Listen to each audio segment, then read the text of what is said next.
la cosa y esperemos que funcione. Hermana, ¿qué vamos a ver hoy? ¿Qué vamos a ver hoy? Ya van a ver qué van a ver. No se Yo creo preocupe. que para hoy está pautada una actividad evaluativa. Sí, ahorita, tienen que estar atentos porque la evaluación la vamos a hacer de una vez hoy. Así que, pero es sencilla, no se preocupen. Preguntar. Sí, la evaluación es aquí en caliente, mejor. Esta semana la van a tener descanso. Voy a compartir.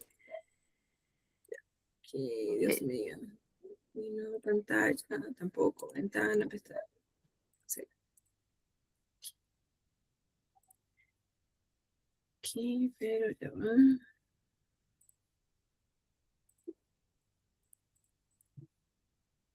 Está. Compartir. Díganme si alcanzan ver. ¿Sí? Sí se ve. Sí se ve. Espérate, ahora a ver si me deja ampliarla. Listo. Bueno, hoy vamos con profetas del reino del norte. Vamos con Jonás, Amós y Osea. Corresponde a la lección número 3. La introducción. Bueno, el reino de Jeroboam, bueno, ya en las clases pasadas tuvieron que haber visto un poco sobre los reyes de Israel y su división, ¿verdad? Entonces, en el reinado de Jeroboam II, Israel era una potencia regional, pero por dentro era un cadáver moral. Jonás, Amós y Osea son los 3 médicos que Dios envía para dar el diagnóstico final antes del colapso del 722 a.C. Jeroboam II gobernó durante el 782 al 753 a.C. y él aprovechó la debilidad temporal de Asiria y de Siria para expandir fronteras. El problema que se generó en Israel fue que la riqueza se concentró en una élite y surgieron el formalismo religioso, muchos sacrificios, pero con cero misericordia. Entonces, esto fue una época después de esa temporada de hambruna, donde Israel empezó con un auge económico bien importante. Pero antes de ver un poco que de estos 3 profetas debemos entender que es un profeta, ¿sí?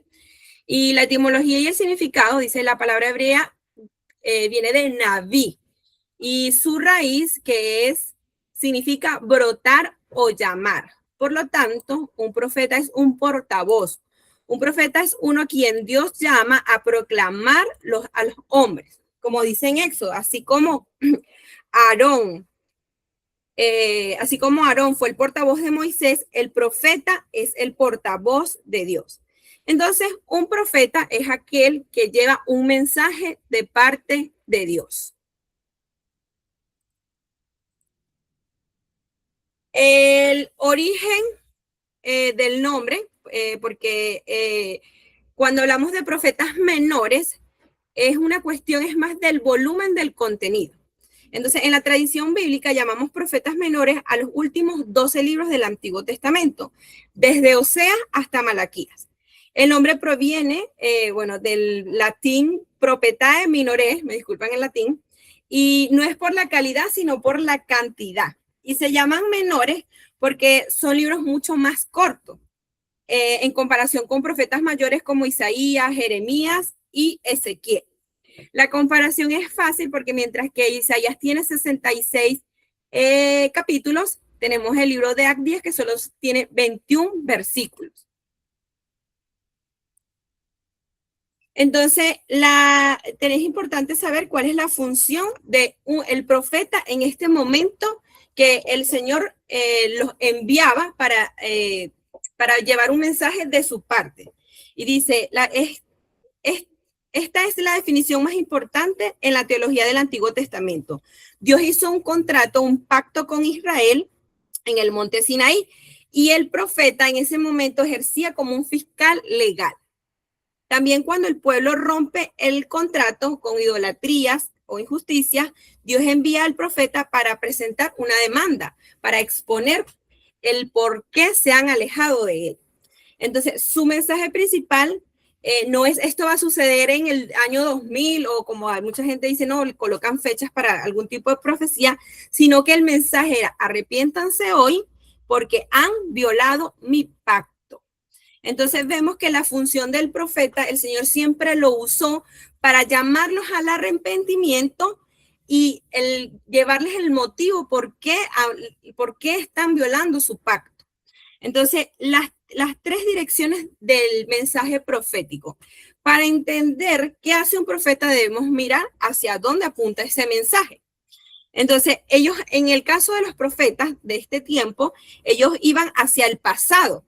Ellos recordaban los actos de salvación de Dios, el Éxodo y la ley dada en el Sinaí. O sea, ellos hacían un recordatorio del pacto que Israel hizo con Dios cuando los sacó de Egipto, y en el Sinaí ellos pactaron con Dios reconocerlo como su único Dios y cumplir las leyes que él les había dado. Ir hacia el presente denunciando el pecado actual, la hipocresía religiosa y la opresión del pobre. El profeta en este sentido era como un crítico social. Y hacia el futuro, porque era anunciando las consecuencias, o sea, en el caso que existiera un juicio o exilio, si no habían cambios, y la esperanza mesiánica de restauración. Debemos entender que cuando ellos daban una profecía, o sea, enviaban un mensaje de Dios, el Señor anunciaba la consecuencia, pero también les acompañaba la esperanza, o sea, cuál el mensaje que el Señor les quería, la restauración prometida. Eso más adelante los van a ver, que esa es una diferencia entre un mensaje apocalíptico y uno profético. En este caso, ahí era una profecía, y la profecía viene acompañada de esperanza y de restauración. Entonces, para que lo tengan en consideración. Vamos a hablar sobre el libro de Jonás. Creo que la mayoría aquí hemos leído, conocemos la historia de Jonás. Es una historia que, bueno, cuando en la escuela dominical nos las contaban y era una cosa bien curiosa de creer. Pero el libro de Jonás es muy corto también, y si no lo han leído les invito a leerlo. Tiene apenas 4 capítulos. Jonás, universalidad de la misericordia de Dios. El autor y fecha. Aunque el libro no menciona el nombre del autor, la tradición dice que fue el profeta Jonás. Él ministró cuando Jeroboam II reinó sobre Israel en los años 793 al 753 a.C. Allí podemos ver a Jonás mencionado en Segunda de Reyes, capítulo 14, verso 23 al 25. Y podemos calcular que fue escrito en los años 760 a.C., cuando le escribió. Jonás es conocido como el hombre que huyó. La veracidad y la fiabilidad histórica es algo que no se nombra en todas las estructuras cuando hablamos de un libro de la Biblia, pero por ser, digamos que es algo que siempre se ha discutido en la veracidad de ese libro, podemos ver que los incrédulos y los teólogos liberales luchan con esa duda. Se pregunta, ¿en realidad fue posible que un hombre viviera 3 días y 3 noches dentro de un pez? O sea, es una pregunta que se hace. Pero por supuesto estas mismas personas son las que no pueden entender cómo Cristo caminó sobre las aguas, cómo sanó enfermos y cómo resucitó de la muerte. Entonces es del mismo modo que generemos la misma duda de la existencia o de los milagros que hizo el Señor Jesucristo. Y bueno, vemos que el Señor Jesucristo también creyó sobre Jonás, y él hizo referencia, y lo vemos en el libro de Mateo 2, capítulo 12, verso 39 al 41, y Jesús claramente se vinculó él mismo con Jonás. Creemos que el libro de Jonás fue verídico y que Jesús verdaderamente lo habló y se comparó y se vinculó a sí mismo con Jonás. Es importante que veamos este contexto histórico de los 3 libros. ¿Por qué? Porque aquí nosotros no estamos viendo el orden de los libros como están en la Biblia, sino el orden cronológico, ¿sí? Si usted va a revisar el orden como se los estoy dando, no está exactamente así en la Biblia. Entonces, hay que entender, para entender el contexto de los 3 libros, hay que ir un poco más hacia atrás, y tenemos que hablar sobre el rey Salomón. Salomón murió cerca del año 931 a.C. Eso está en Primera de Reyes, capítulo 11, verso 2, del capítulo 11 y 12. Y después poco después Judá e Israel se dividieron en dos naciones. Vimos que su hijo quedó como rey, Roboam, y bueno, el detalle está que recordemos que lamentándolo mucho, cuando Salomón gobernó, el mismo Señor le hizo saber que se había convertido en un faraón, que lamentándolo mucho, Israel estaba oprimiendo a su propio pueblo como el faraón lo hizo en Egipto. Y bueno, a raíz de eso, el pueblo se sintió tan afectado que cuando muere Salomón y su hijo toma el poder, un hombre llamado Jeroboam, junto con las otras tribus, le hace el planteamiento y le dice, mire, de verdad que ya los impuestos y las exigencias de tu padre nos tienen ahogados. Queremos saber qué has pensado tú al respecto de toda esta situación y cómo vas a aliviarnos todas esta carga que nos está afectando todo económicamente, más que todo eso a lo que ellos exigían. Pues Roboam, lejos de ir a buscar consejo de los ancianos, se reunió con sus amigos, le pareció mejor idea reunirse con sus amigos y preguntarles qué decisión tomar. Y bueno, sus amigos le dijeron, bueno, si tu papá fue duro, tú debes ser el doble de duro de lo que ya era Salomón. Y esa fue la respuesta que dio él a estas tribus y de allí se divide el reino. Entonces, vemos que 10 tribus se van al reino del norte y solamente 2 tribus quedan en Judá, que es la tribu de Judá, y lo poco que quedaba de la tribu de Benjamín. Entonces, las 10 tribus se unieron al norte para formar Israel y las 2 tribus al sur fueron a Judá. Jeroboam I llegó a ser el nuevo rey de Israel y organizó su propio estado y ejército. Construyó nuevos templos de ídolos en Betel en el sur y Dan en el norte. Pues 2 becerros de oro en estos templos para que la gente adorara y después escogió sacerdotes que no eran levitas para guiar al pueblo a esta idolatría. Aquí hay algo importante. Al dividirse los 2 reinos, recordemos que el Señor ya había instruido un solo lugar de adoración, que era en Jerusalén, y Jerusalén quedó en Judá. Entonces, el pueblo sabía que tenía que rendir adoración y rendir los cultos que estaban ya acostumbrados a hacerlo y que el templo estaba en Judá. Jeroboam pensó y dijo, no, si yo mando a esta gente a que vaya a los rituales en Judá, seguramente van a empezar a envolverlos y lo que ya he construido se va a desaparecer. ¿Qué se le ocurrió mejor a él? Decir, construyo 2 templos aquí en el reino del norte, uno en Betel y el otro en Dan, y allí él construyó 2 becerros de oro en cada uno de los templos para que se hicieran los rituales de adoración que el pueblo de Israel ya estaba acostumbrado a hacer, para hacerlo a Dios, el Dios verdadero en Jerusalén. Él se creó su propia religión, fue lo más fácil que él pudo hacer para que el pueblo siguiera la rutina, por decirlo así, la costumbre de los rituales, pero que no fueran en Jerusalén, sino que allí en el reino del norte. Pasa que a él no se le ocurrió mejor idea que construir becerros de oro. Y recuerden que cuando el pueblo de Israel llegó al desierto, construyó becerros de oro. Entonces, él les hizo recordar que él estaba construyendo al Dios que los había sacado de Egipto. Imagínense usted. Entonces, el pueblo creyó que sí, que en efecto ese era el Dios que los había sacado de Egipto, porque bueno, no existía tanto detalle de lo que nosotros tenemos hoy de información, y ellos empezaron a adorar a esos becerros. Y más allá de eso, él buscó sacerdotes que no eran levitas. Y recordemos que el Señor le instruyó en Deuteronomio, en Números y en Deuteronomio, él lo reafirmó, que quien se encargaría de los rituales y del cuidado del templo eran los levitas, los que venían de la tribu de Leví. Pero él, como no iba a cumplir eso, ya él estaba, era lo único que él quería era que el pueblo de las 10 tribus que ya él ya había conquistado, por decirlo así, no se fueran a unir de nuevo a Judá, y les construye lo que ellos quieren, un templo, y colocar los sacerdotes que él quiso poner. Quería que estos ídolos simbolizaran al Dios que los liberó de Egipto, pero la gente los relacionó con el Dios cananeo de Baal. Pues peor aún. Este era el Dios de la fertilidad y la lluvia, y también simbolizaba un toro o un becerro. No pasó mucho tiempo antes de que los israelitas se dedicaran por completo a la adoración de Baal. Este era el Dios de la... Entonces, Dios levantó profetas como Elías y Eliseo.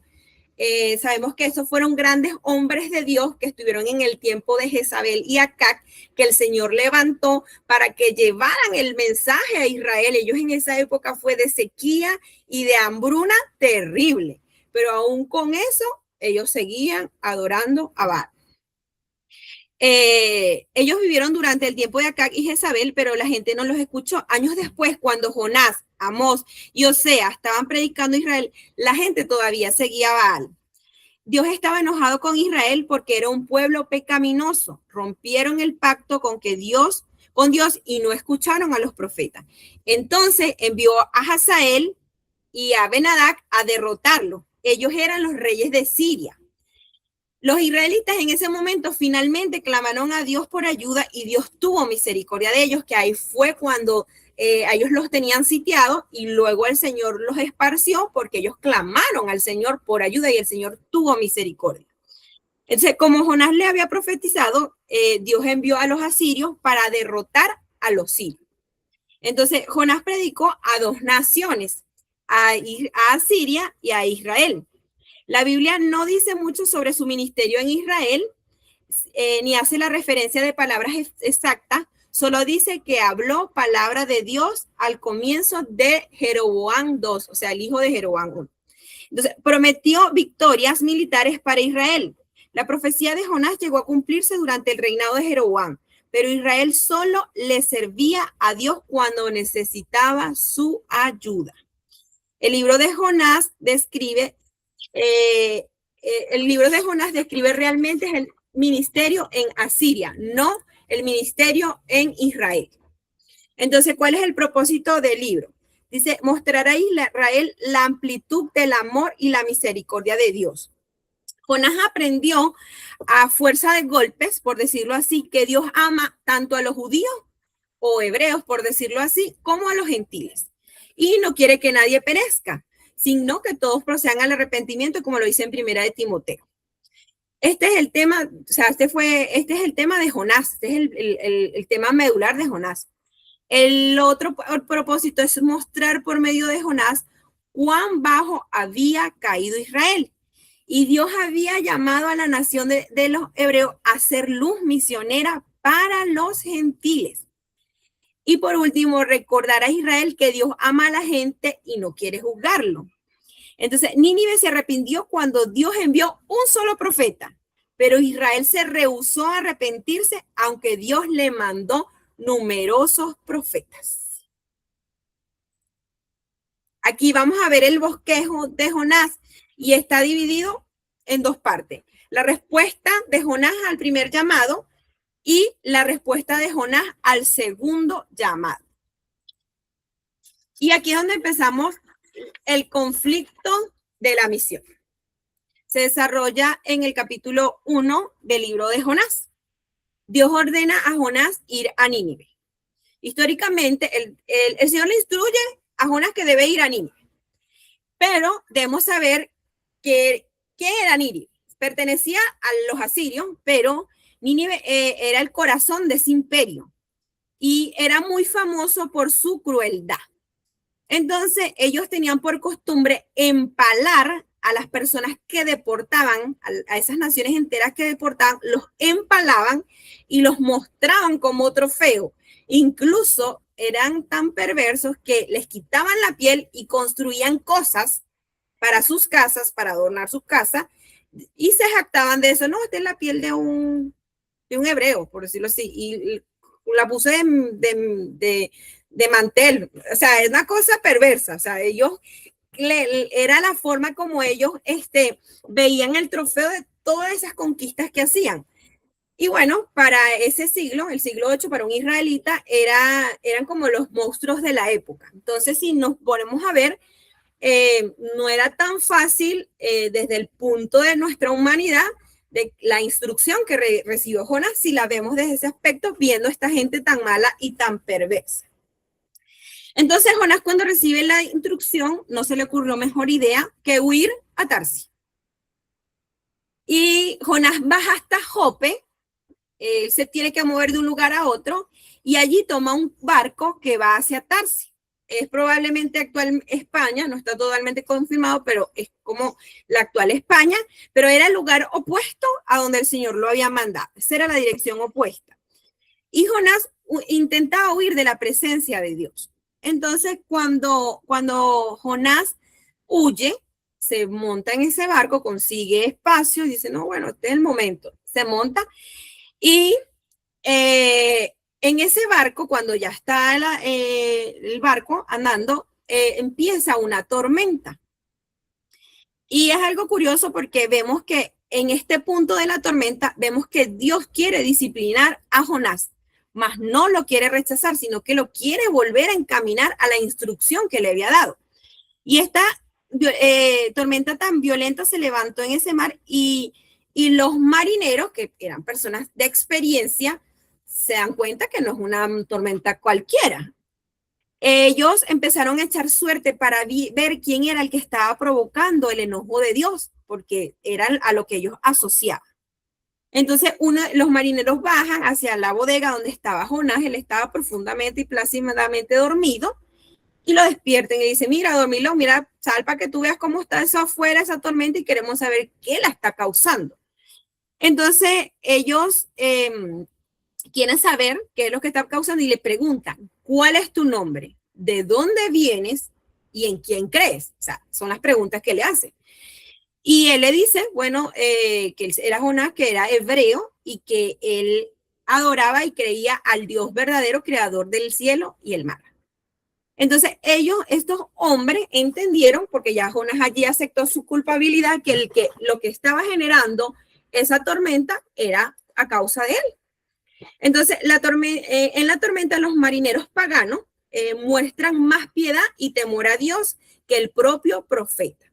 Y aquí hay algo bien curioso, porque Jonás era un profeta, o sea, se había preparado para ser profeta, había estudiado para ser profeta, conocía a Dios, conocía el poder de Dios, había escuchado la voz de Dios, no era cualquiera. Y él se estaba comportando de un modo que más bien estos marineros paganos oraban al Señor para que tuviera misericordia y calmara las aguas. Pero ellos entendieron que la única forma de que el mar calmara era echando a Jonás al mar. Pero ellos oraron, cuando oraron le dijeron, Señor, que no caiga sobre nuestras cabezas la muerte de este hombre, porque ellos pensaban que él se iba a morir al caer en el mar. Entonces ellos, preocupados de eso, oran al Señor, incluso rinden sacrificio al Señor y lanzan a Jonás al agua. Claro, nosotros sabemos en el otro lado de la historia, ellos no sabían que el Señor tenía preparado un gran pez para que rescatara a Jonás.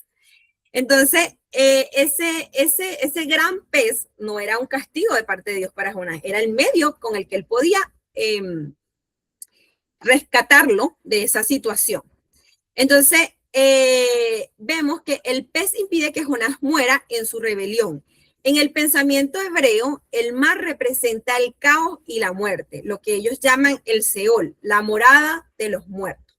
Entonces, Jonás estaba pasando un tiempo, el tiempo más aterrador de su vida, en el estómago del pez, que seguramente era totalmente oscuro y era considerado un sepulcro. Incluso estaba investigando que muchos teólogos piensan o afirman que Jonás realmente murió cuando entró en la boca del pez. Pero no es algo que esté confirmado. Entonces, vemos cómo Jonás, por su desobediencia, por querer hacer lo que él consideraba correcto, está en el estómago de un pez. Y en ese momento, en esa situación donde él está en el estómago del pez, aquí en el libro de Jonás se usa mucho la poesía hebrea, y ahí proclama un salmo de rescate.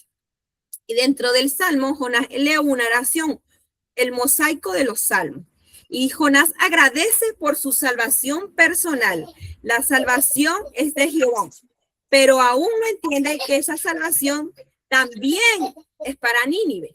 Entonces, él acepta la gracia para sí mismo, pero la niega para los demás. Entonces, él ahí reconoce, ora, Señor, tú eres el único que me puede salvar de acá donde estoy. Tú eres el Dios de la salvación, el que me puede salvar. Pero él la entendía para él. En su mente aún no podía entender que esa misma salvación la quería el Señor extender para Nínive. Entonces vemos aquí el avivamiento más extraño de la Biblia. Jonás es vomitado en la tierra y finalmente va a Nínive. Él no fue vomitado en Nínive. Nínive no estaba relativamente cerca del mar, sino que él tuvo que caminar y pasaron días mientras que él llegaba a Nínive. Y el sermón se considera que es un sermón mediocre, porque en hebreo solo son 5 palabras. Eso está en Jonás, capítulo 3, verso 4. Es el único mensaje profético que se expresa en los 4 capítulos. Ese versículo nada más. Y Jonás lo único que dice, dentro de 40 días, Nínive será destruida. Aquí fueron las únicas palabras que él expresó. Y dicen que Nínive era recorrido, o sea, para hacer el recorrido en Nínive, tú tardabas 3 días en hacerlo. Pues él estaba tan apurado que lo hizo en un día. Imagínense ustedes, se iba a carrera, se iba volando. Un recorrido de 3 días lo redujo a un solo día, solamente diciendo, dentro de 40 días, Nínive será destruida. No hizo un llamado al arrepentimiento, no hizo mención al nombre de Dios, no trajo esperanza. Jonás está cumpliendo con lo mínimo legal, que era en ese momento anunciar el juicio que el Señor iba a traer a Nínive, que era destruirla. Y la respuesta de Nínive, que es la que es más asombrosa, es una respuesta masiva. Desde el rey hasta el ganado se viste de cilicio o de ropas ásperas y anuncian ayuno. Y esto es una crítica que era feroz para ese momento para el pueblo de Israel, porque los paganos se arrepintieron con un sermón tan horrible, o sea, tan simple, que solamente eran 5 palabras, y mientras que Israel ignoraron a los profetas que no solamente utilizaban palabras, analogía, no hayan ya de qué forma es hablarle al pueblo de Israel, y ellos lo ignoraron completamente. Y bueno, aquí caemos en el nacionalismo tóxico y el credo de Jonás. Jonás se enoja profundamente porque sabemos la historia, Dios perdona a Nínive, el Señor no destruye a Nínive. Y bueno, hay un versículo que es muy importante, que es en Éxodo 34:6, que Jonás lo conocía muy bien, y este es el versículo más importante del Antiguo Testamento, donde Dios se define como misericordioso, piadoso, tardo para la ira y grande en misericordia. Y Jonás dice, sabía que eras así, por eso huí. Entonces vemos, Jonás usa la bondad de Dios como un insulto, y él prefiere un Dios que sea solo para Israel. Y que destruya a sus enemigos políticos. Claro, si nosotros nos ponemos en el lado de Jonás a entenderlo un poco, para esa época cada territorio tenía un dios. Entonces, él decía, o sea, en su mente cuadrada, el Dios es el Dios de Israel, y si es Dios de Israel, entonces tiene que ser enemigo de los enemigos de Israel. No debería amar a esos pueblos también. Ese era lo que su mente entendía, porque él consideraba que Dios solamente podría tener clemencia y misericordia con Israel, no con sus enemigos.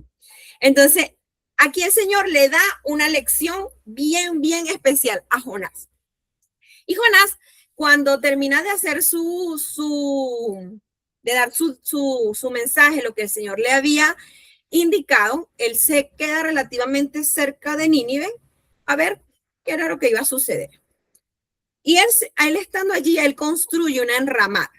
Y recordemos que en el Antiguo Testamento ese término es muy usado, y una enramada es como una especie de choza que usaban para cubrirse del sol, para protegerse. Y Jonás construye una enramada para poderse quedar en ese espacio y cubrirse del sol. Pero el Señor le da la lección de la calabacera. Dios hace crecer una planta para darle sombra a Jonás.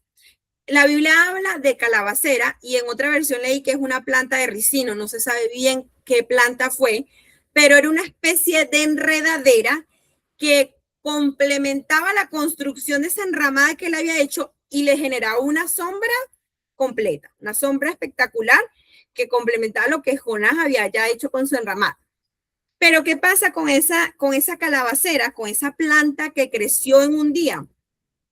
Dios permite que un gusano la mate. Y Jonás llora por la planta, llora pero amargamente por la planta. En eso el Señor ve esa actitud de Jonás y lo confronta. Y lo confronta con un argumento y le dice, ¿tuviste lástima tú por la calabacera y no tendré piedad de Nínive?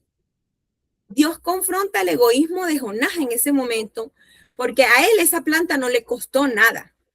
Entonces Dios le dice, esa planta no te costó nada a ti. O sea, en un día creció y en un día se secó. Pero las almas de Nínive son mi creación. Entonces, para Jonás era difícil entender que esas personas de Nínive también eran creación de Dios. Y bueno, allí es donde vemos cómo este hombre, un hombre de Dios, un profeta, luchó con un sentimiento, un egoísmo que lo llevó incluso a desobedecer a Dios, pero que al final el Señor en amor lo confrontó y le dio la enseñanza y lo hizo ver que estaba pensando de una manera errónea y desde el egoísmo.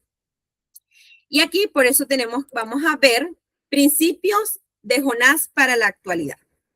Dios usa a los creyentes para llevar a cabo su plan.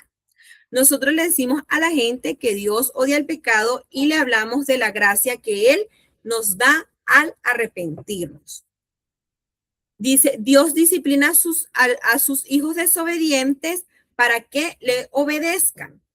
Nadie puede esconderse de Dios y Dios ama a toda la gente y espera que nosotros les amemos de la misma forma. Y es algo que no es tan fácil de entender porque es más, como lo dijo el Señor Jesucristo, ¿qué mérito hay amar en quienes te aman? Porque el mérito realmente está en amar a nuestros enemigos. Y esto es una de las cosas que nosotros como cristianos debemos recordar y saber que es muy fácil amar a quienes nos aman. Pero el mérito está en amar a quienes no nos aman. Y podemos ver que aquí, por lo menos ahorita que estamos estudiando el Antiguo Testamento, es tan fácil ver ese Dios de amor y de misericordia en el Nuevo Testamento, pero nosotros tenemos que entender que en el Antiguo Testamento es el mismo Dios de amor y de misericordia. Pero el Señor al final, o sea, yo cuando estaba revisando a profundidad, yo dije, Señor, yo no me había dado cuenta de la forma tan especial que tú, incluso desde el Antiguo Testamento, estás alcanzando a los gentiles. ¿Por qué? Porque nosotros vemos esa salvación para los gentiles más abiertamente es con la venida del Señor Jesucristo.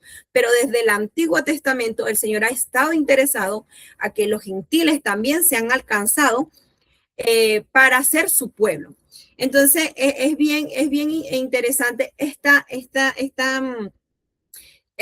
libro y yo decía, bueno, una pregunta muy práctica que nosotros nos podemos hacer y que, obvio, no quiero que me respondan, pero yo les diría, o sea, ¿para ustedes les hace fácil amar a Nicolás Maduro o que les diga amar a Diosdado Cabello?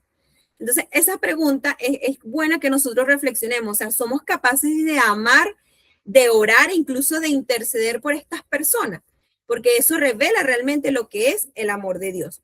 Entonces, ahora vamos con el libro de Amós. Amós, justicia social del pacto. El pastor que profetizó. Dice, Amós no fue un sacerdote como Jeremías o Ezequiel. Fue un pastor y también cuidaba árboles de higos.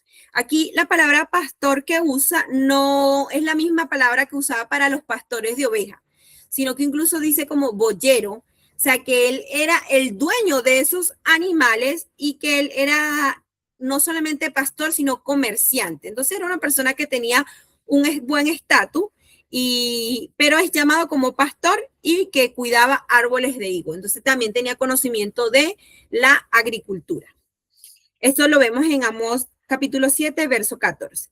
Aquí la Biblia no usa la palabra hebrea acostumbrada para pastor. Tal vez Amós fue un hombre de negocio, dueño de rebaños. Su casa está en Tecoa, un pueblo pequeño de Judá que estaba a 9.6 kilómetros al sur de Belén y a 18.7 kilómetros de Jerusalén.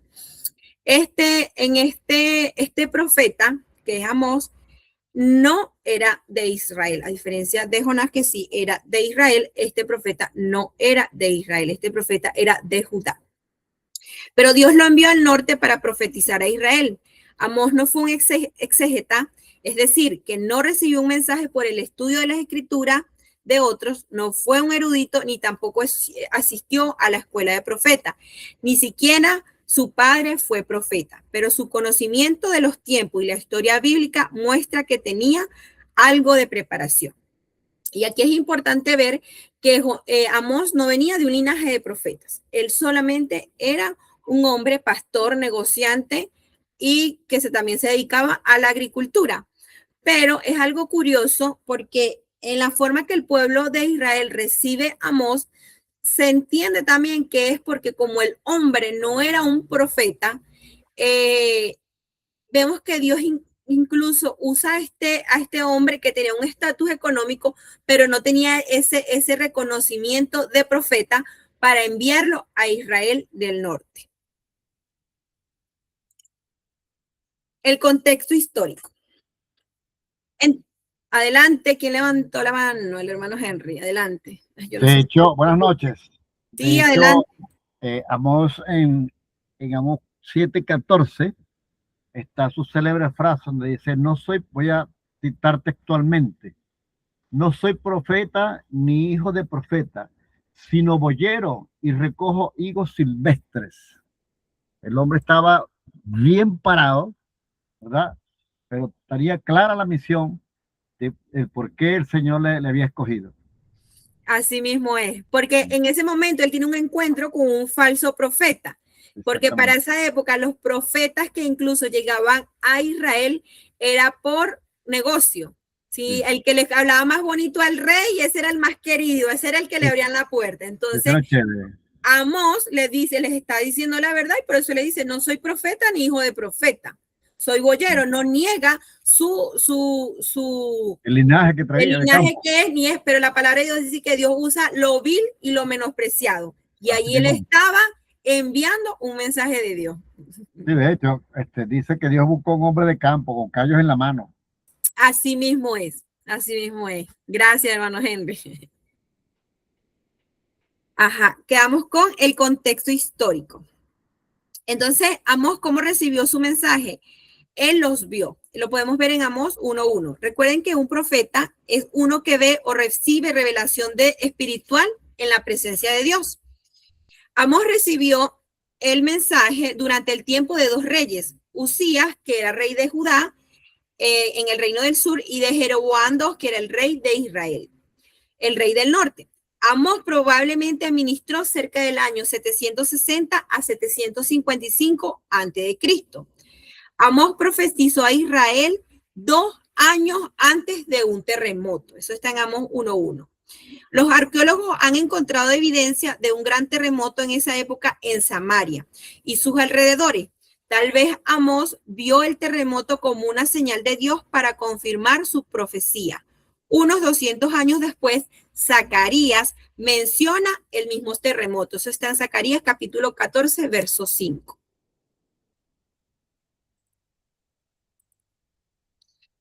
Amós profetizó cuando la nación de Israel era rica y poderosa bajo el reinado de Jeroboam II, que él gobernó del 793 al 753 a.C. Aparentemente la nación era próspera, pero en su interior estaba llena de corrupción. Amós fue a Betel, que era el hogar del rey de Jeroboam II. Betel también era el centro de adoración. Estaba atestado de gente que llegaba a adorar a los becerros de oro y a tener relaciones sexuales con las prostitutas en el templo. Amós clamó en contra de los pecados sexuales, de la adoración a ídolos y de la opresión a los pueblos. Este es el bosquejo del libro de Amós y tiene 3 partes. Sí, tiene 3 partes. En la primera, 8 juicios sobre las naciones. Luego vienen los 3 principios del juicio sobre Israel y las 5 visiones del juicio sobre Israel. Y, perdón, la última parte es la futura restauración. Esas son las 4 partes que tiene el libro de Amós. Veamos la introducción, el rugido de Jehová. Dice, el libro comienza con una declaración de autoridad. Amós sitúa su visión 2 años antes de un terremoto histórico, como lo comentamos, y aquí inicia con la introducción, el Dios que ruge. Y Amós comienza diciendo, Jehová rugirá desde Sión. En la Biblia, el león ruge cuando ya tiene su presa bajo su garra. Y bueno, para los que han visto alguna de Discovery, vemos cuando el león muy sigiloso, primero identifica la presa y él empieza a observar a la presa para atacarla. Y ya cuando ya está decidido y ya sabe que va a tomar la presa, es cuando él ruge. Eso es lo que el Señor a través de esa frase les quiere decir, que él ya estaba preparado para actuar contra Israel. Entonces Israel se sentía seguro, pero Amós viene a decirle que el tiempo de la paciencia de Dios se agotó. Y entonces Amós denuncia pecados específicos que no nos deben hacer temblar. Primero, la explotación de los pobres. Aquí vemos que vendían a los necesitados por un par de sandalias. Eso lo vemos en Amós, capítulo 2, verso 6. Y era lo que les comentaba, que fue lo que el Señor hizo una crítica contra Salomón, porque dijo que se habían convertido en un faraón. Ya estaban tratando a la gente como esclavos y los utilizaban y los comerciaban. Y del mismo modo Jeroboam estaba haciendo en esta época.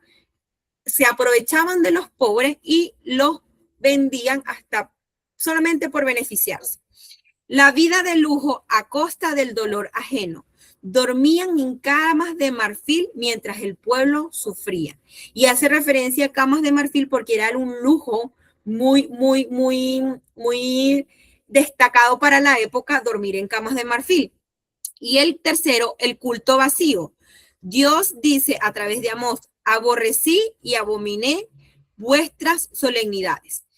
Los rituales estaban llenos de todo. Ahí había de todo las cosas que estaban establecidas para los rituales. Pero lo que ahí había, esos rituales estaban divididos desde la idolatría, desde el vacío y desde el cumplimiento.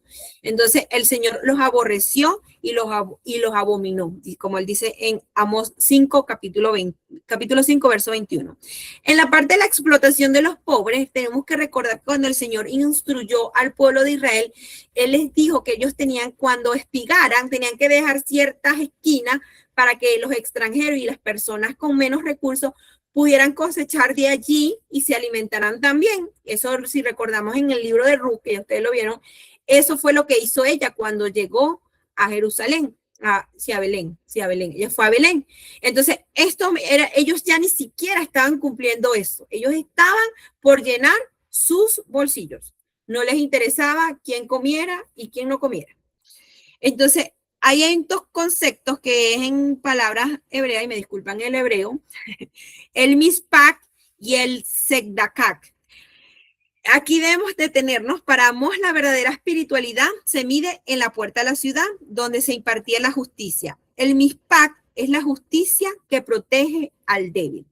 Y recordemos la importancia de las puertas de las ciudades. En las puertas de las ciudades eran donde los hombres importantes se reunían y allí en muchas ocasiones se atendía al pueblo o cualquier petición o se derivaba al rey para que el rey lo atendiera. Y aquí lo podemos recordar que esa fue la estrategia que utilizó Absalón cuando quitó a David del reino, él se situó en las puertas de Jerusalén para atender a la gente y creó simpatía y seguidores, y bueno, ahí fue donde sucedió con David, que él lo quitó del reino. Entonces, ya en las puertas de Israel no se estaba impartiendo el Mishpat, que es la justicia que protege al débil, ni el Tzedakah, que es la rectitud que mantiene sano el tejido social. El Señor siempre quiso de que hubiera una justicia y una equidad, aún para los que tenían menos posesiones. El juicio sobre las naciones vecinas. Aquí es algo muy importante. Dice, Amós utiliza una técnica literaria llamada geometría del embudo. Comienza denunciando a las naciones enemigas. Miss Ladies. ¿Sí? Por ahí levantó la mano la hermana Rubis. Adelante, hermanas, que yo aquí casi ni veo, me disculpan. No, no te preocupes porque yo sé lo que es eso. Mira, bueno, creo que ya cuando nosotros hablamos de amor, ¿verdad?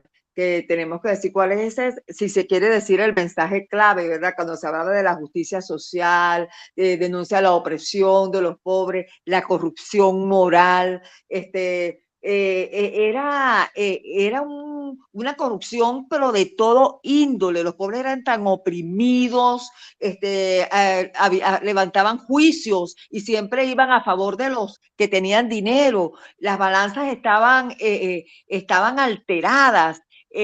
La opresión era terrible, aunado a una decadencia espiritual excesiva, donde había una corrupción moral. Los padres y los hijos se acostaban con las mismas mujeres, había una perversión sexual, o sea, que Amós, podemos decir, ¿verdad?, que era el profeta de la justicia, como se dice de él, ¿verdad? Era el profeta de la justicia y era una persona que se encargaba, ¿verdad?, de establecer y de decir y de denunciar la injusticia social y la opresión a la que estaba inmerso Israel, aunado a la corrupción moral que había dentro en esa época. Ahora yo me pregunto, y sabes que esto me llamó mucho la atención, porque ¿qué está pasando en nuestro país, Venezuela? No sé si todos son venezolanos, ¿verdad? ¿Qué está pasando en nuestro país, Venezuela, ahorita? O sea, yo veía tantas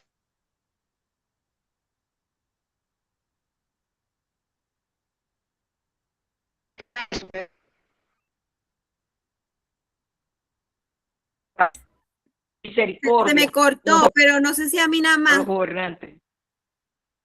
Como le pasó, si lo comparamos, ¿verdad? Si lo comparamos con Jonás, porque ciertamente Jonás, en la intención de no cumplir el propósito para el cual Dios lo había llamado, esa misión, estaba precisamente, ¿verdad?, la crueldad de ese gobierno asirio, irle a predicar a una nación que era la capital de Asiria, con un crueles, sanguinario, mataban la gente, los cadáveres, a las mujeres las violaban, a los niños los estrellaban contra la roca, etcétera, etcétera. Mira, gracias a Dios nosotros no hemos llegado a eso, pero no nos movemos en Venezuela bajo eso, nos movemos bajo otra situación, como por ejemplo cuando Salomón, yo digo, Dios mío, Salomón tenía 1000 mujeres, 700 esposas y 300 concubinas, pero yo me pongo a pensar, a lo mejor ahorita también los hombres también tienen 1000 mujeres, pero no se ven como se veía antes, porque están en las redes sociales, las que se meten en los que se meten en las mujeres que están en esas líneas de corrupción, de perversión, los hombres que están en perversión, que están en masturbación, con diferentes tipos de mujeres, a lo mejor no tienen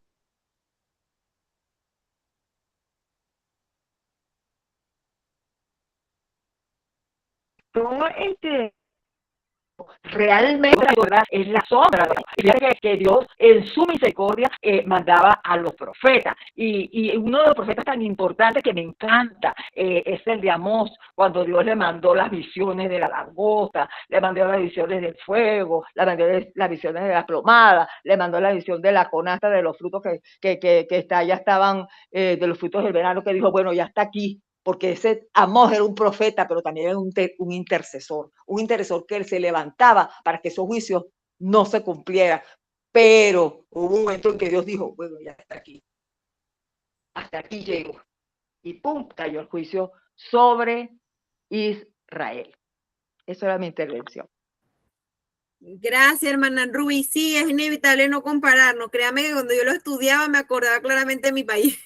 Adelante, hermano Henry. Sí, de hecho, para Ay, comentar, sí. pues, la ilustre intervención de la profeta, perdón, de la pastora Ruby, le voy a decir primero, como dice el pastor Dante Hebel, el problema no eran las mujeres de Salomón, sino las suegras.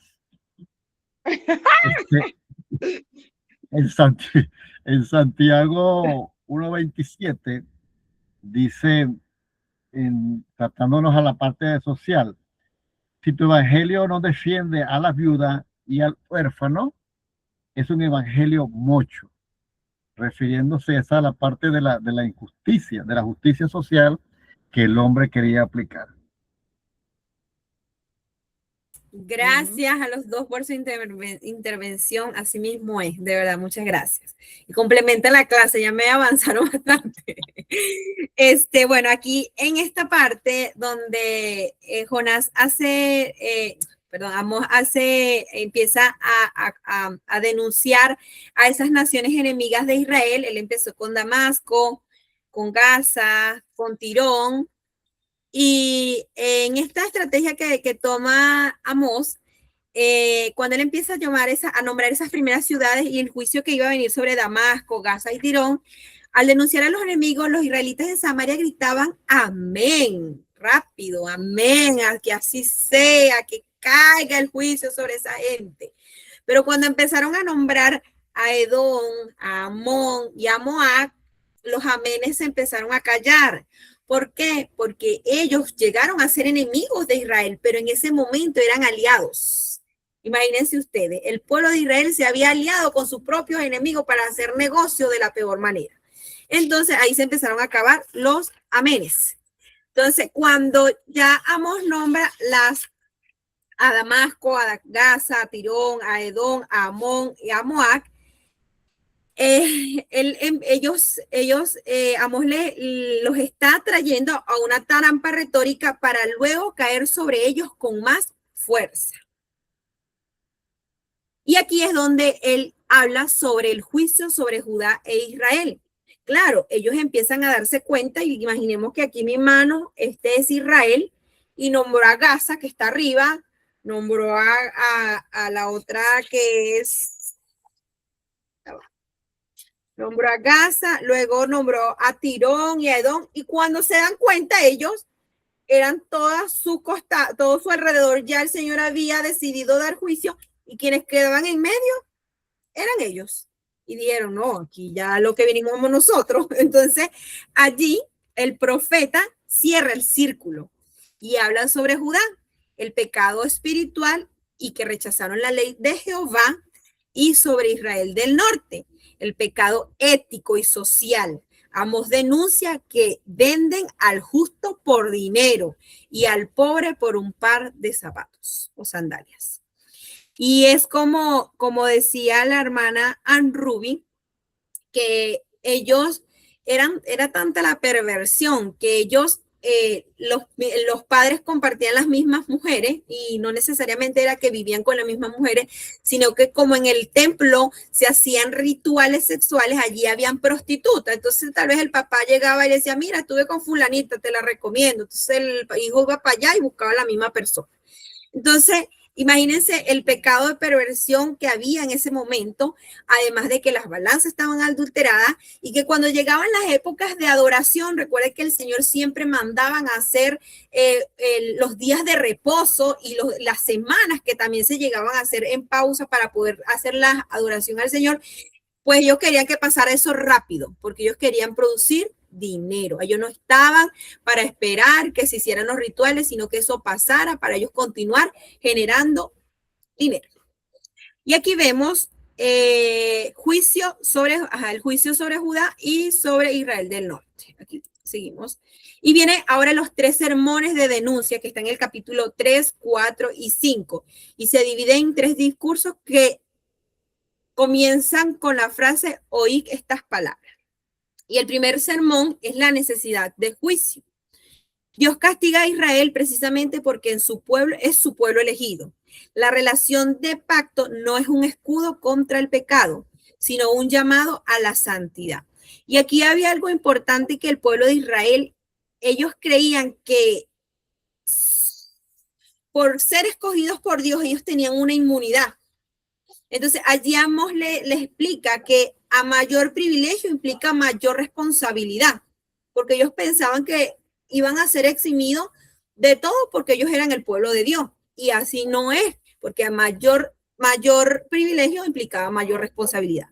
Entonces, en este sermón, Dios castiga a Israel precisamente porque es su pueblo elegido. La relación de pacto no es un escudo contra el pecado, sino un llamado a la santidad.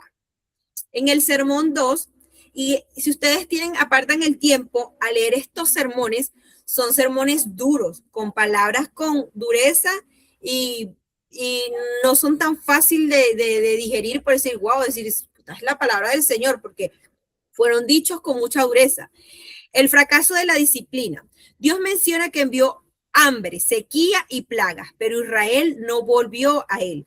Aquí aparece la famosa advertencia: prepárate para venir al encuentro con tu Dios, oh Israel. Y si nosotros la leemos fuera de contexto, podemos sentir esta frase muy bonita: prepárate para venir al encuentro de tu Dios, oh Israel. Pero en realidad el contexto de esta frase es: prepárate para que rindas cuenta, Israel. Entonces, sabemos en la situación que estaba Israel. Imagínense qué cuenta le iban a rendir a Dios, con qué cara se le iban a parar delante de Dios a decir todo lo que estaban haciendo.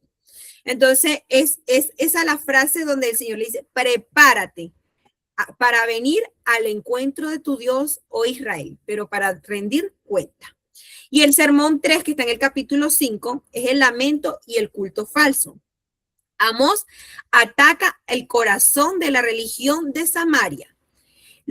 Samaria, bueno, sabemos que Samaria es la mezcla de judíos con otros pueblos. Entonces, ellos se consideraban samaritanos. Incluso ya cuando nosotros vemos en el Nuevo Testamento, se convirtieron hasta enemigos porque ellos eran despreciados, porque no eran judíos de pura cepa, pues, sino que eran una mezcla. Entonces, los israelitas amaban los ritos que odiaban la justicia.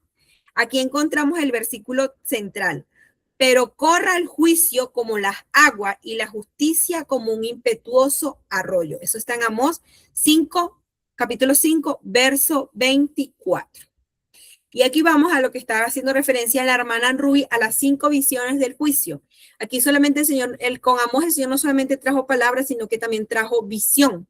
Él pudo ver lo que el Señor le estaba mostrando, y Amós pasa de palabras a imágenes. Estas visiones muestran que la paciencia de Dios se ha agotado. La langosta. Y como decía la hermana Ruby, Amós no solamente era profeta, él era intercesor. Y él llegó a interceder por el pueblo de Israel. Y en este primer juicio, que es de la langosta, donde el Señor le dice que enviará langosta. Y bueno, si ustedes recuerdan en la película, los que han visto la del Moisés, vieron los desastres que hacen las langostas. Dañan la cosecha y eso trae ruina y pobreza total. Y bueno, ese juicio fue cancelado por intercesión. Luego viene el fuego y ese juicio también fue cancelado por intercesión. Pero luego viene la visión de la plomada de albañil. Dios mide a Israel con su ley. El muro está tan torcido que debe ser derribado. Ya no hay más intercesión. La plomada del albañil es una visión. Amós ve a Dios con una plomada de albañil junto a un muro. La plomada revela que el muro está tan torcido, Israel se ha desviado tanto del estándar de la Torá que ya no puede ser enderezado, debe ser derribado. El exilio no es un accidente histórico, es la consecuencia moral de la nación que dejó de amar a su prójimo. Primero dejaron de amar a Dios y luego dejaron de amar a su prójimo. Y no sé si aquí se ve la imagen, ya va que aquí yo no veo bien. En la parte de la plomada, los que no conocen, es un cordel con una pieza de plomo, y el albañil la colocaba desde arriba, la lanzaba y de ahí se veía como el nivel. Entonces, mientras más alejada estaba, era como, eso es lo torcido, lo desviado que estaba esa pared, que me confirme aquí el ingeniero David. Sí. Así mismo es, mi hermana. Entonces, Sí, el plomo te da la verticalidad, pues. bueno, Porque esa es la porque el terminología. plomo cae con su propio peso, así de forma vertical. Cuando lo Exacto. acercas al muro, ves que tan torcido está el muro con respecto a la vertical que te hace el plomo. Exactamente. Entonces, esa pared no tenía arreglo. Eso había que derribarlo. Ese es lo que el Señor habla y es lo que va anunciando el exilio de Israel. Y el canastillo de fruta de verano es un juego de palabras en hebreo que es imposible que nosotros lo entendamos, pero en ese momento la palabra kagitz, que es fruta, y gex, que es fin. Israel está tan maduro para su juicio. Ya había madurado y ya estaba en el punto para el juicio. Ya esa fruta estaba lista. Y luego está el Señor junto al altar. No hay escapatoria. El mismo altar donde ofrecían sacrificios hipócritas será el lugar donde comience la destrucción. Aquí vemos sobre el epílogo, promesas de restauración. Como es común en los profetas, el libro no termina en oscuridad. Allí el Señor promete la restauración, el tabernáculo de David. Dios promete restaurar la cabaña caída de David. Esta es una promesa de unidad nacional y de esperanza mesiánica. Luego está la prosperidad genuina, a diferencia de la falsa prosperidad de Jeroboam II, basada en la opresión. La prosperidad final será fruto de la bendición directa de Dios sobre la tierra. Y aquí hay algo bien importante que habla sobre la prosperidad, porque muchas veces la gente piensa que porque es próspero está siendo respaldado por Dios. Y aquí vemos que el pueblo de Israel estaba siendo totalmente próspero, era una potencia, tenía aliados, muchos, pero estaba totalmente podrido por dentro, corrupto y caído totalmente al pecado. Y hoy en día eso es una de las cosas que nosotros tenemos como cristianos, saber eso, que no necesariamente la prosperidad está conectada con una bendición de Dios, porque el Señor lo refleja aquí cuando habla de Israel y enfatiza que nada tiene que ver la prosperidad con la bendición, con su bendición o con su respaldo con el pueblo. Aquí vamos a ver los principios de Amós en la actualidad. Dios Big Lady, dime. otra vez la hermana Ruby tiene la mano levantada. Adelante, hermana, no la vi. Hermano, no te preocupes. Hermana, mire, también esa prosperidad también tuvo dos vertientes importantes. Una que era la inestabilidad que tenía en ese momento el gobierno de Asiria. Y segundo, la debilidad que había entre los países vecinos. Entonces, eso también colaboró y ayudó a que ese gobierno de Jeroboam II, ¿verdad?, fuera próspero en ese momento, muy parecido a la prosperidad que había cuando el gobierno de Salomón. Así mismo es, así mismo. Él aprovechó y retomó territorios que ellos habían perdido y se aliaron, como le dije, con los que habían sido sus enemigos para hacer negocio. Entonces, bueno, él como no le temía a Dios, para él le daba totalmente lo mismo. Entonces, él aprovechó esa debilidad de los asirios, tomó territorio y además se alió con naciones que habían sido enemigas del pueblo de Israel. Pero todo estaba por el dinero.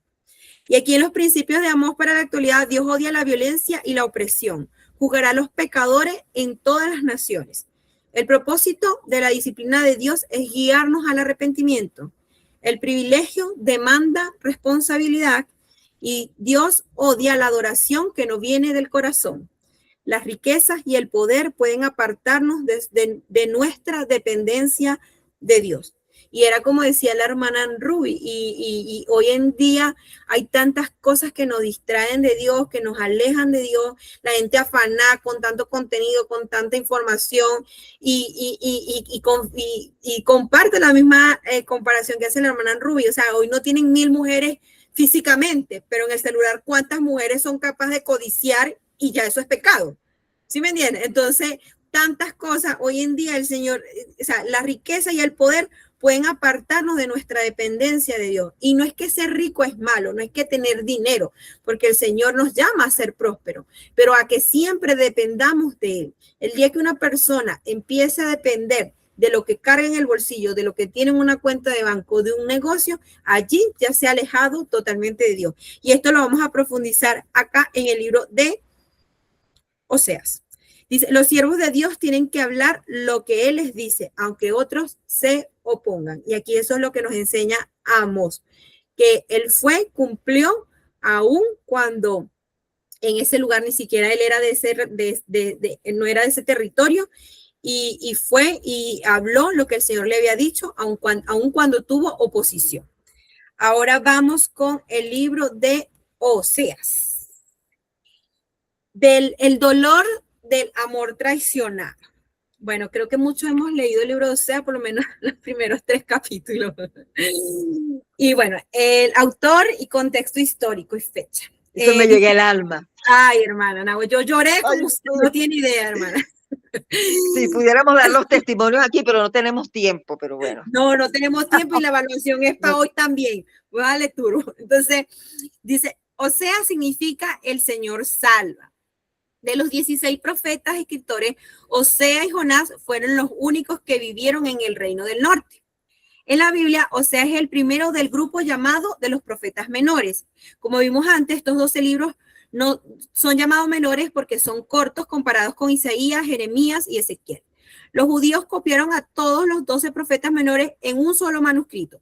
La Biblia relaciona a los 12 profetas menores desde Oseas a Malaquías, en el mismo orden que lo hicieron los judíos. Esto fue en el orden que los judíos pensaron que los 12 profetizaron. Recuerden que estamos estudiando los profetas mayores, bueno, en este caso los menores, en grupos, y que el tiempo y en el tiempo y en el lugar que profetizaron. Oseas comenzó su ministerio durante los últimos años de Jeroboam II. En este tiempo, Israel estaba prosperando.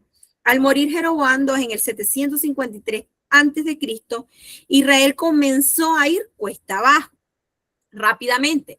En el espacio de 15 años de la muerte de Jeroboam, 4 de los reyes de Israel fueron asesinados: Zacarías, Salum, Pecai y Peca. En el transcurso de esos 15 años, Asiria conquistó a Israel y los llevó preso a los judíos en el 722 a.C. Más tarde, ellos esparcieron a los judíos entre las naciones. Así, en los 30 años de su ministerio, Oseas vio grandes cambios. Probablemente escribió libros de Oseas desde Judá cerca del 715 al 710 a.C. Aquí vamos a ver el propósito y tema. La profecía de Oseas fue el último esfuerzo de Dios de llamar a Israel a arrepentirse. Oseas enfatizó 3 cosas. Dios todavía amaba a la gente del pacto y anhelaba redimirlo de sus pecados. El juicio tiene que llegar sobre aquellos que rechazan a Dios, aunque Él los ama. Y así como Gomer cometió adulterio físico, Israel cometió adulterio espiritual. El bosquejo del libro de Oseas está dividido en 2 partes. En la primera parte, el matrimonio de Oseas ilustra la relación de Dios con Israel, y en la segunda parte, el mensaje de Oseas describe la relación de Dios con Israel. La experiencia biográfica, el matrimonio del profeta. Este va del capítulo 1 al capítulo 3, y en esta sección la vida de Oseas se convierte en un sermón viviente. Dios no solo le da palabra, le da una tragedia personal para que sienta lo que Dios siente. El mandato del matrimonio. Esto va en el capítulo 1 del verso 1 al 9, y Dios ordena a Oseas a casarse con Gomer, una mujer propensa a la infidelidad, una fornicaria. Sus hijos reciben 3 nombres que son la sentencia profética. Jezreel, que significa el juicio que viene; Lo-Ruhamah, que significa no compadecida; y Lo-Ammi, no es mi pueblo.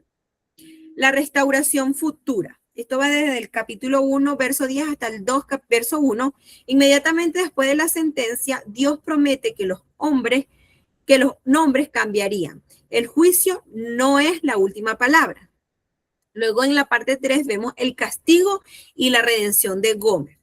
Gomer abandona a Oseas por sus amantes y esto está simbolizando a Israel yéndose tras Baal. En este punto, en el capítulo 3, Dios manda a Oseas a comprar a su esposa en el mercado de esclavos. Oseas paga el precio de redención y la lleva a casa. Esto representa a Dios redimiendo a Israel que se ha vendido al pecado. Y aquí hay algo muy importante porque este profeta vive, él tiene que convertirse en un sermón viviente. Él obedece al Señor y el Señor le dice, ve y cásate con una prostituta. Pasa, hermano, adelante, hermano Henry, usted sí lo vi. Sí, de hecho, el hombre se llevó 15 ciclos de plata más un saco de cebada para pagar por la pertenencia de Gomer. Pues ya estaba prostituida prácticamente. Sí, y es importante ese monto porque en la ley judía el precio de un esclavo eran 30 ciclos de plata y ella ya no daban ni siquiera el precio de un esclavo. Estaba tan No daban nada, ya no daban ni medio por ella. Y Oseas pagó 15 ciclos y un saco de cebada, como dice el hermano Henry, así mismo es. Pero vemos que él pagó un precio aun cuando los demás no eran capaces de pagar lo que costaba un esclavo para el momento. Y Ahora imagínate, adelante, imagínense, Oseas pagó eso por Gomer, que estaba en la infidelidad, en el adulterio, y no valía nada porque ella no consideraba que tenía valor tampoco.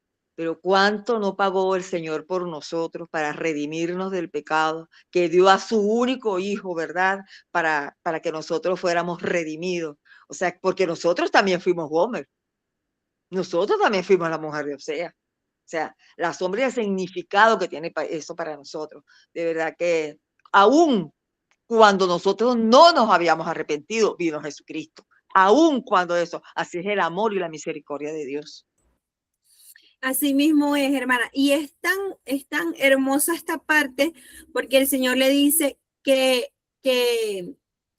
renueve el pacto matrimonial con ella después de haber pagado el precio por ella como una esclava. Y esta mujer haberse ido y acostado con todo y hacer lo que ella quiso hacer. Y él fue y renovó su pacto matrimonial con esta mujer. Entonces vemos acá que el corazón el Señor quiere que Oseas sienta lo que Dios estaba sintiendo en su corazón por lo que estaba haciendo el pueblo de Israel. Entonces, ¿qué es lo que estaba haciendo el pueblo de Israel? Estaba siendo infiel con otros dioses, en este caso Baal, que era el dios de la fertilidad, que según para ellos era el que les daba la abundancia en su cosecha y en las actividades comerciales que ellos hacían. Pero habían olvidado completamente el pacto de Dios y la promesa que Dios le había hecho con ellos en Deuteronomio, que si obedecían, los acompañaba la bendición, pero que si desobedecían, la maldición era lo que los iba a acompañar.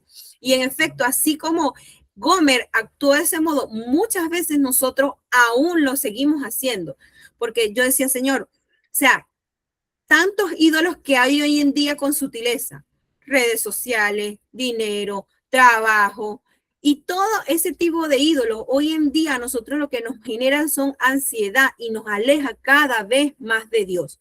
Y aquí hay un punto donde el Señor habla el pleito de Jehová contra Israel, la acusación. Dice, aquí pasamos de la analogía matrimonial al lenguaje jurídico. Dios presenta una demanda contra la nación. Dice que la falta de Dak Elohim. Dios acusa a la nación de que no hay verdad, ni misericordia, ni conocimiento de Dios. Mi pueblo fue destruido porque le faltó conocimiento. Y este conocimiento no es falta de información. El Señor estaba hablando que a ellos les faltó intimidad con Él, faltó relacionarse con Él, porque la palabra Dak en original es Yada, que es conocer. Y es la misma palabra que se usó en Génesis cuando Adán conoció a Eva, que es intimar y es utilizado para la intimidad sexual de un hombre con la mujer. Entonces, cuando el Señor dice, mi pueblo fue destruido porque le faltó conocimiento, es mi pueblo, le faltó intimar conmigo, le faltó pasar tiempo conmigo. Y eso es algo que yo decía, Señor, me confrontaba, yo decía, Señor, ¿desde cuándo tengo un tiempo de calidad? No de carrera, no por cumplir, por echar un lápiz, por leer la Biblia rapidito y para que, no, sino en realidad un tiempo de intimidad, de calidad con el Señor, porque eso era lo que el Señor estaba demandando en ese momento al pueblo de Israel. La corrupción de los líderes. Sacerdotes y príncipes son denunciados por guiar el pueblo al error. Se han vuelto como trampa en Mizpah. Aquí ellos hacían lo que querían, estaban guiando al pueblo al error y no daban el mensaje de Dios. Había una corrupción total con los líderes. Y el faltoso arrepentimiento, el pueblo dice, venid y volvamos a Jehová, pero su arrepentimiento es superficial, como la nube de la mañana que se desvanece pronto. Y aquí venimos con el panorama del pecado, la ingratitud de la idolatría. En esta sección detalla los crímenes espirituales de Efraín, del reino del norte. Recordemos que Efraín era la tribu más importante en ese reino y representaba a la tribu de José, que lleva el nombre de su hijo, por eso era la tribu de Efraín, pero es la tribu que viene de José. Y dice, el rechazo del Gesek.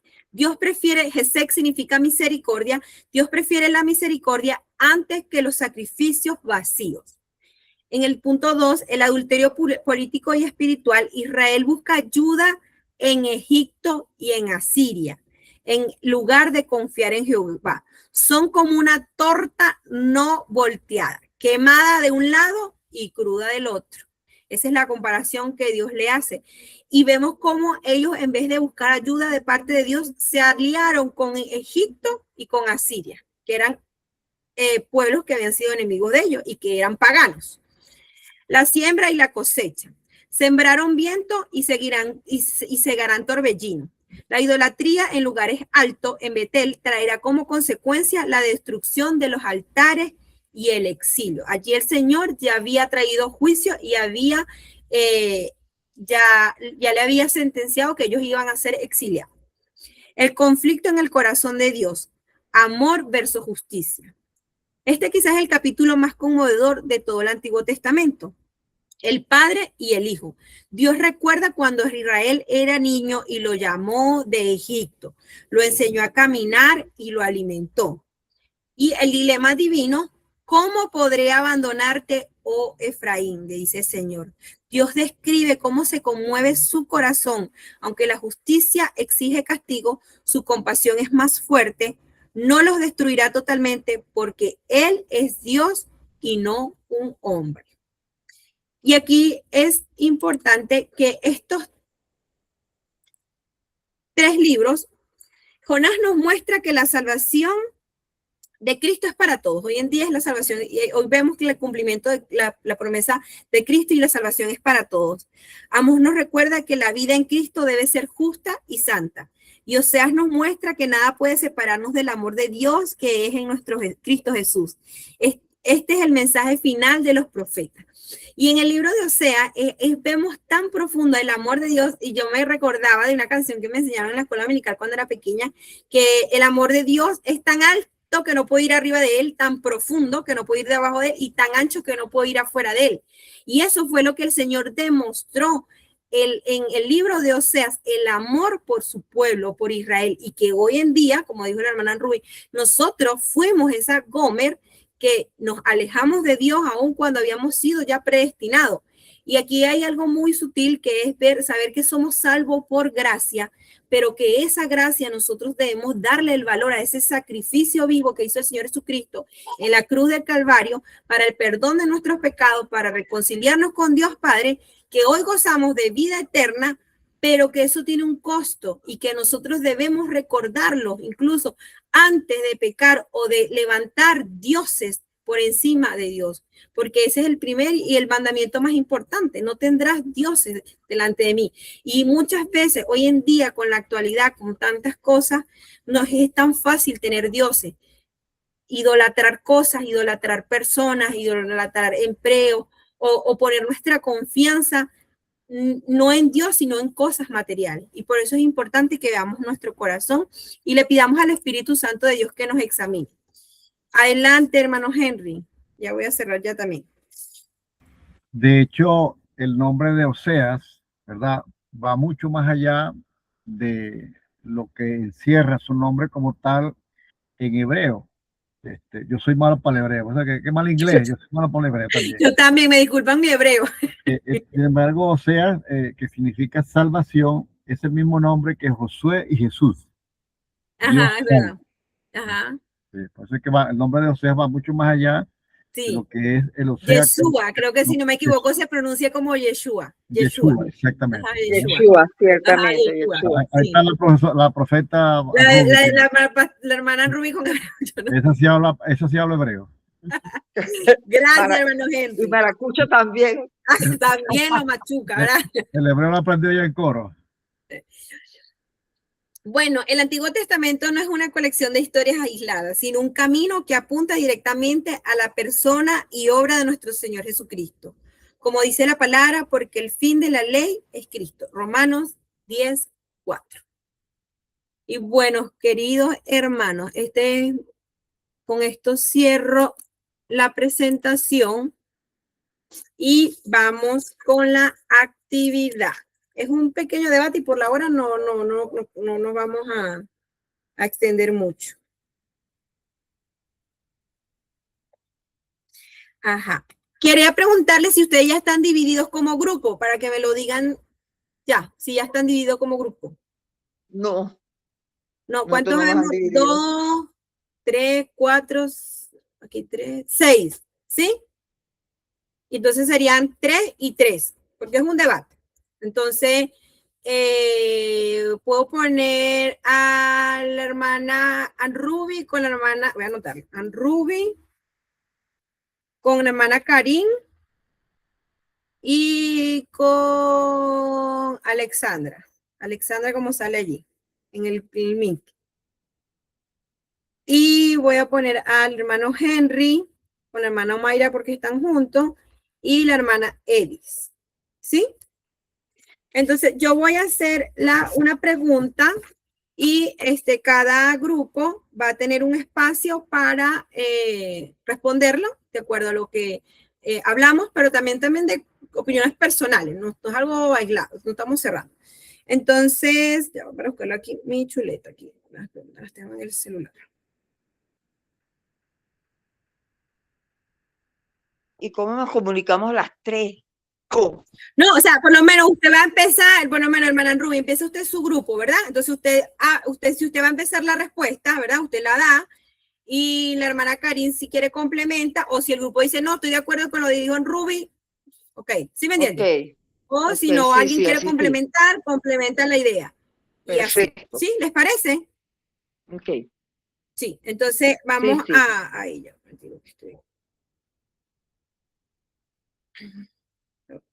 Aquí, Dios mío, está aquí.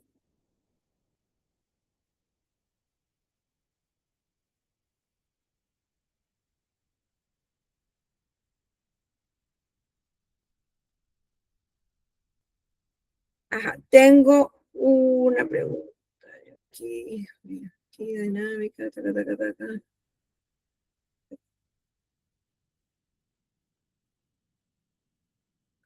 Aquí dice, si los profetas del Antiguo Testamento anunciaron el juicio y la llegada de Cristo, y va a empezar el grupo de la hermana Ruby y después el grupo con el hermano Henry. Es la misma pregunta para los dos grupos, ¿sí?